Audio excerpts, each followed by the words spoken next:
السد العالي واحد من أعظم المشاريع الهندسية في التاريخ الحديث. تم إنشاؤه في الستينيات على نهر النيل، ويعتبر رمزاً للقوة والتقدم في مصر. يمتد السد بطول 3830 متراً، وارتفاعه يصل إلى 111 متراً، مما يجعله واحداً من أكبر السدود في العالم. يعمل السد على تنظيم تدفق المياه، مما يساهم في ري ملايين الأفدنة من الأراضي الزراعية، ويعزز إنتاجية المحاصيل. كما أنه يوفر الطاقة الكهرومائية، حيث ينتج حوالي 10,000 ميجاوات من الكهرباء، مما يساهم في تلبية احتياجات البلاد من الطاقة. لكن السد العالي ليس مجرد مشروع اقتصادي، بل هو أيضاً نقطة جذب سياحية.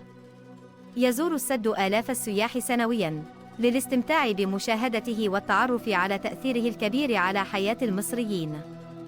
إنه حقاً إنجاز عظيم يجسد روح الإبداع والابتكار، ويعكس قدرة الإنسان على التغلب على التحديات الطبيعية.